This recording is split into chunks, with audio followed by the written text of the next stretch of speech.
പക്രു ചേട്ടനോ?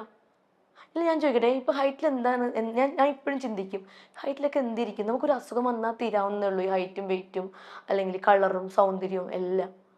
അതുകൊണ്ട് ഞാൻ അതൊന്നും നോക്കാറില്ല. പിന്നെ ഞാനിപ്പോൾ എൻ്റെ ഹെൽത്ത് നോക്കുന്നുണ്ട്, എൻ്റെ സൗന്ദര്യം സൂക്ഷിച്ച് നന്നായിട്ട് കൊണ്ടുപോകുന്നു. അത് ഈ ഒരു ഫീൽഡ് ആയതുകൊണ്ട് മാത്രം, പിടിച്ചു നിൽക്കാൻ വേണ്ടി മാത്രം ഞാൻ കൊണ്ടുപോകുന്നു, അത്ര.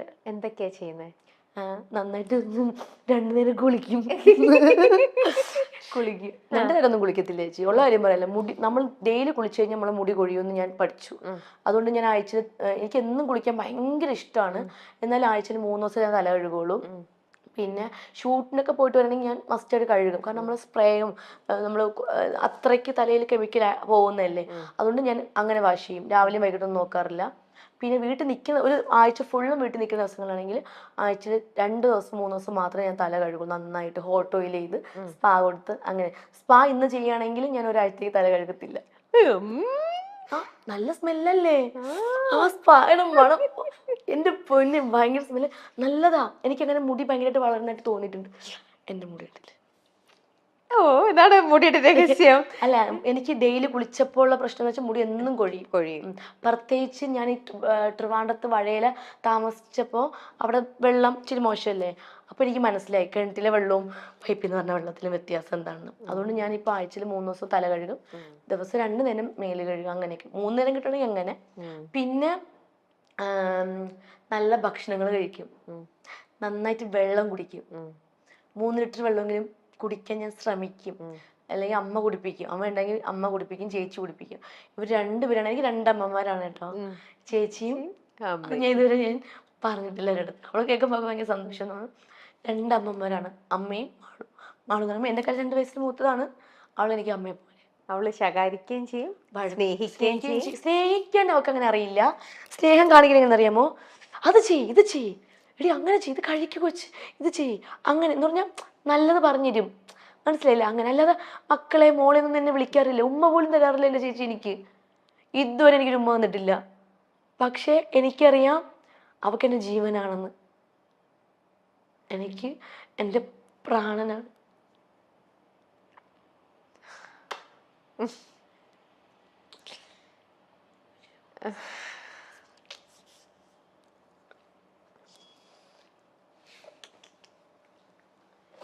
അടുത്ത ക്വസ്റ്റ്യൻ ചോദിക്കൂ. അല്ല, ശരിക്കും അമ്മ, ചേച്ചി, അച്ഛൻ, ചേച്ചിയുടെ ഹസ്ബൻഡ്, എനിക്ക് ഞാൻ വല്ല ചേട്ടന്മാരില്ലാന്ന്. ചേട്ടൻ എനിക്ക് സ്വന്തം ചേട്ടനാ. ഇതുപോലൊരു ചേട്ടനെ ഒരിക്കലും ആർക്കും കിട്ടത്തില്ല. അത്ര നല്ല ചേട്ടനാണ് എൻ്റെ ചേച്ചിക്ക് കിട്ടിയിരിക്കുന്നത്. എന്നെ ഷൂട്ടിനും ഇനാഗുറേഷനും എല്ലായിടത്തും കൊണ്ടുപോകുന്ന ഒരു വ്യക്തിയാണ് ചേച്ചിയുടെ ഹസ്ബൻഡ്. പുള്ളിയുടെ ജോലി പോലും കളഞ്ഞിട്ടാണ് എന്നെ കൊണ്ടുപോകുന്നത്. പാവമാണ്, ഭയങ്കര പാവമാണ്, നല്ല മനുഷ്യന്. പിന്നെ ദേവൻ, ചേച്ചിയുടെ മോൻ. ഇവരാണ് എൻ്റെ ലോകം. ഇവർക്ക് വേണ്ടിയാണ് ഞാൻ അനിക്കുട്ടി. ഇല്ലില്ല, ഇതിപ്പോ ശരിയാവും, ഇപ്പൊ ശരിയാവും, ഇപ്പൊ ശരിയാവും, ഇപ്പൊ ശരിയാവും. ഞാൻ ഇങ്ങനെയാണ്. എന്തൊരു നല്ല കുട്ടിയത്, എന്തൊരു നല്ല മനസ്സാത്. അനുവിന് വേണ്ടിട്ട് ഞാൻ പറയാം. അനുവിന്റെ ചേച്ചി അനുവിനെ ഇനി കാണുമ്പോ ഇതുപോലെ കെട്ടിപ്പിടിച്ച, എവിടെ ഉമ്മ വേണ്ടേ? ഇവിടെ ഞാൻ എന്റെ ലിപ്സ്റ്റിക് വെച്ച് തരട്ടെ? ലിപ്സ്റ്റിക് ആവോ? ലിപ്സ്റ്റിക് ഇട്ടിട്ടുണ്ട്.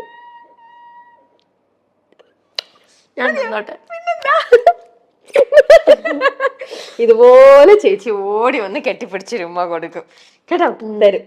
അപ്പൊ എനിക്ക് താങ്ക്സ് തരണം. എനിക്ക് അപ്പൊ കാണുമ്പോ വിളിച്ചു പറഞ്ഞാ പോരെ, എനിക്കപ്പൊ 2 ഉമ്മ തരണം. ചേച്ചി തന്ന ഉമ്മ എനിക്ക് പറഞ്ഞ, എനിക്ക് അത് വേണം കേട്ടോ. എന്ത് നല്ല സ്വീറ്റ് ആയിട്ടുള്ള കുട്ടിയാ. ഇതിനെ ആർക്കാ ഇഷ്ടമല്ലാതെ വരണ? ഇതിനെ കൂടെ കൂട്ടിക്കൊണ്ട് പോവാൻ ആർക്കും തോന്നില്ലേ? എന്റെ കൂടെ വരുന്നോ? എന്റെ കൂടെ എന്റെ വീട്ടിൽ കൊണ്ടുപോവായിരുന്നു ഞാൻ. ഇതിനെ ഇപ്പൊ എങ്ങനെ ആര്യ ആയിക്കോട്ടെ, പിന്നെ മുമ്പ് പറഞ്ഞ ആതിര. അയ്യോ, എന്റെ ലിപ്സ്റ്റിക് ഉണ്ടോ? കുഴപ്പമില്ല. ബ്ലഷ് ആയിട്ട് അവിടെ കിടന്നോളൂ, ചെന്നിട്ട് കുളിക്കാനുള്ളതാ. അല്ല, എങ്ങനെ ഇതിനെ ഇഷ്ടപ്പെടാതിരിക്കുന്നതെന്ന് ഇപ്പൊ നിങ്ങക്ക് മനസ്സിലായില്ലേ? സ്റ്റാർ മാജിക്കിലൊക്കെ ചെയ്യുന്നതും ഇങ്ങനെ ഈ ഓടിച്ചാടി ബലം പിടിച്ച് പിടി നടക്കണതൊക്കെ ജെന്യുവൻ ആയിട്ടുള്ള അനുവാണ് അല്ലേ? ഇങ്ങോട്ടാ. എന്തൊരു സ്വീറ്റാ. അനു ശരിക്കും അനുവിനെ കാണുമ്പോ അനു ഇതൊന്നും ഫേക്ക് അല്ല, അനുവിന്റെ ഒറിജിനൽ ആണ് അനു ചെയ്യുന്നതും. അങ്ങനെ പറയല്ലേ, എന്താ കരച്ചിൽ വരും. പോട്ടേടാ, നീ ഒറിജിനൽ. സംസാരിക്കാം, നമുക്ക് വേറെ സംസാരിക്കാം. അനുവിനെ ഇപ്പൊ ബിഗ് ബോസിൽ നിന്ന് വിളിച്ച് ഞാൻ പോവോ? ബിഗ് ബോസിന്ന് വിളിച്ചു കഴിഞ്ഞാൽ പറ്റുമോ അനുവിന്? നമുക്ക് പറ്റാത്ത എന്താ ഉള്ളേ? അങ്ങനെയല്ല, ഇത്രയും തൊട്ടാവാടിയാണ്. അത് ഇപ്പൊ പറഞ്ഞിട്ട് കാര്യമില്ലല്ലോ. ഇപ്പൊ ബിഗ് ബോസിൽ പോയി കഴിഞ്ഞു കഴിഞ്ഞാല് അവിടെ ഇപ്പം നമ്മളായിട്ട് നിക്കുക എന്നുള്ളതാണ് ഏറ്റവും. അഭിനയിച്ച് നിൽക്കുക, എത്ര അഭിനയിച്ച് നിന്നാലും നമ്മൾ തനി സ്വഭാവം അറിയാൻ പറ്റും. അതുകൊണ്ട് അഭിനയിച്ച് നിന്നിട്ട് ഒരു കാര്യമില്ല. അവിടെ ചെന്ന് കഴിഞ്ഞാൽ ദേഷ്യപ്പെടേണ്ട അടുത്ത് ദേഷ്യപ്പെടും, കരയേണ്ട അടുത്ത് കരയും, നമ്മൾ സംസാരിക്കേണ്ടടുത്ത് സംസാരിക്കും, അത്രേ ഉള്ളൂ. ചിരിക്കേണ്ട അടുത്ത് ചിരിക്കും, കൊഞ്ചിക്കേണ്ട അടുത്ത് കൊഞ്ചിക്കും, അത്രയൊക്കെ ഉള്ളൂ. എന്താ ഞാനൊരു കാര്യം പറയട്ടെ, വിശ്വസിക്കോ ഇല്ലയോ എന്നൊന്നും അറിയില്ല. എന്റെ അടുത്ത് ഇന്നലെ രാത്രിക്കാണ് പറയണത് ഇന്ന് അനുവിന്റെ ഇന്റർവ്യൂ ഉണ്ടെന്ന് ഇവിടെ. അപ്പൊ ഇന്ന് രാവിലെ ഞാൻ എന്റെ സ്വപ്നത്തിൽ കണ്ടത് എന്താണെന്നറിയോ? അനു ഇങ്ങനെ ബിഗ് ബോസില് ട്രോഫി ഒക്കെ പിടിച്ച് പോകുന്നതിന് മുന്നേ ട്രോഫിയോ? എന്താ പോകുന്നതിന് മുമ്പേന്നോ? അങ്ങനെയല്ല, എന്നോട് ഇന്റർവ്യൂ എന്ന് പറഞ്ഞു കഴിഞ്ഞപ്പോ നമ്മള് ഇപ്പൊ കൊറേ ആൾക്കാരുടെ ഇതൊക്കെ അതൊന്നും വേണ്ട. ആണോ അങ്ങനെ വിചാരിച്ചു? ഞാൻ പക്ഷെ സ്വപ്നത്തിൽ കണ്ടത് അങ്ങനെയല്ല. ട്രോഫി കിട്ടുള്ളൂ, ചെന്നൊളിർത്താം അനു ട്രോഫി തരുന്നുണ്ടോ? അല്ല, ഞാൻ സ്വപ്നം കണ്ടതാ. അനുവിന് ഇങ്ങനെ അനു വിജയിച്ചു ഈ പ്രാവശ്യത്തെ ഇതില് അനു വിന്നർ എന്നും പറഞ്ഞുകൊണ്ട് ലാലേട്ടൻ ഇങ്ങനെ പറയുന്നത്. എന്നിട്ട് ലാലേട്ടൻ അനുവിന്റെ കൈ, അനു ആണ് ഈ പ്രാവശ്യത്തെ സീസൺ 7 7ന്റെ പണിയിൽ നിന്ന് വിജയിച്ചതെന്ന് ഇങ്ങനെ പറയുന്നത് ഞാൻ അതാണ് കണ്ടത്. അങ്ങനെ ഞാൻ വിൻ ചെയ്യണമെങ്കിൽ അന്ന് വിൻ ചെയ്ത് ഞാൻ എവിടെയാണോ ഷൂട്ട് എന്നൊക്കെ അറിയില്ല, അവിടുന്ന് ഞാൻ കൊച്ചിയിൽ വന്നിട്ട് ഞാൻ ചേച്ചിയുടെ വീട്ടിൽ വരും. സത്യം? ആ ട്രോഫിയും കൊണ്ട്. വാക്ക് ഉറപ്പാണ്. മീഡിയയിൽ ഇന്റർവ്യൂ തരും. വെളുപ്പിനെ കാണുന്ന സ്വപ്നം ഫലിക്കും എന്നാണ് ഞാൻ ഇത് കണ്ടത്. വെളുപ്പിനെയാണ്. നമുക്ക് നോക്കാം. അപ്പൊ ആദ്യം നീ പോവല്ലോ എന്ന് പോലും പറഞ്ഞിട്ടില്ല, അതിനെ പറ്റി ചിന്തിച്ചിട്ടില്ല. എന്തായാലും വിളിക്കണമെങ്കിൽ പോകും, ഫ്രീ ആണല്ലോ ആണല്ലോ, അപ്പൊ പോവും അല്ലേ? അപ്പൊ എന്തായാലും എല്ലാവരും സപ്പോർട്ട് ചെയ്യാം. നീ കപ്പും കൊണ്ടുവരും. അതെനിക്ക് ഞാൻ ശ്രമിക്കും. എല്ലാവരും കപ്പും കൊണ്ട് വരാനാണ് ശ്രമിക്കുന്നത്. ഇനി കപ്പ് കിട്ടിയില്ലെങ്കിൽ ആ ബാത്റൂമിൽ കിടക്കുന്ന കപ്പാണെങ്കിൽ ഞാൻ കൊടുത്തുകൊണ്ടുവരും. ബാത്റൂമിലൊക്കെ പോലെ ലാലേട്ടൻ തരുന്ന ഗിഫ്റ്റും കൊണ്ട് നേരെ ഏറ്റവും വലിയ ആഗ്രഹം ലാലേട്ടൻ, എനിക്ക് ഏറ്റവും വലിയ എന്താ ആഗ്രഹം? എന്റെ ഏറ്റവും വലിയ ആഗ്രഹം ലാലേട്ടന്റെ അടുത്ത് നിന്നിട്ട് ഈ കയ്യില് ഞാൻ ഈ കയ്യിൽ ആരെങ്കിലും ആവട്ടെ നിന്നിട്ട് പെട്ടെന്ന് ലാലേട്ട ഈ കൈ ആയിരിക്കും പൊക്കുന്നത്. അപ്പൊ ഞാൻ ചെറുതല്ലേ, ഈ കൈ പൊക്കുമ്പോ എനിക്ക് പേടി, പെട്ടെന്ന് ഈ കൈ പൊക്കാതെ എന്റെ തന്നെ പൊക്കണേന്ന് എന്റെ ഏറ്റവും വലിയ ആഗ്രഹം. അപ്പൊ അനുവിന്റെ ഇപ്പത്തെ ഈ ഒരു സോഷ്യൽ മീഡിയ ഇതില് ഈ കയ്യിൽ അനുവിന്റെ കൈ ലിഫ്റ്റ് ആണ്, ഇപ്പഴത്തെ കയ്യിൽ ആരാവണം? അനുവിന്റെ ഒരു ടൈറ്റ് ആയിട്ട് ഒരു കോമ്പറ്റീറ്റർ ആയിട്ട് അവിടെ സ്റ്റാർ മജി കയറി വരും. അവിടെ ബിഗ് ബോസ് നന്നായിട്ട് പെർഫോമൻസ് ചെയ്യുന്ന കണ്ടന്റ് കൊടുക്കുന്ന ആള് തന്നെ ആയിരിക്കണം ഇവിടെ. എന്നാലും ആരൊക്കെ ഇപ്പത്തെ ഈ സോഷ്യൽ മീഡിയയിൽ നമുക്ക് രേണുസുതി ഭയങ്കര തരംഗമായിട്ട് നിക്കില്ല ഇപ്പത്തെ സോഷ്യൽ മീഡിയയില്. രേണു ആണോ? ഒന്നും പറയാൻ പറ്റത്തില്ല. അത് നമ്മളിപ്പൊ കാണുന്ന ആൾക്കാരെ ആയിരിക്കില്ല അവിടെ ചെല്ലുമ്പോ. ഇപ്പൊ ഞാനാണെങ്കിൽ പോലും ഇപ്പൊ കാണുന്ന ആയിരിക്കത്തില്ല അവിടെ ചെല്ലുമ്പോ. ഞാനായിട്ട് നിക്കുള്ളൂ, പക്ഷെ നമ്മൾ അവിടെ ചെല്ലുമ്പോ നമ്മുടെ സ്വഭാവം മാറുന്നാണ് എല്ലാരും പറയുന്നത്. ആണോ? പിന്നെ അപ്പൊ ഒറ്റപ്പെട്ടു പോകുന്ന ഒരു നിമിഷം വരുന്ന പറയണേ. നമുക്ക് നോക്കാം. എന്തായാലും ഞാൻ വെളുപ്പങ്കാലെ കണ്ട സ്വപ്നം അത് ഫലിക്കും.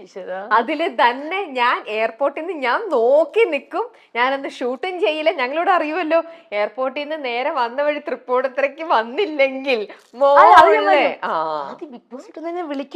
ശരിയാണല്ലോ,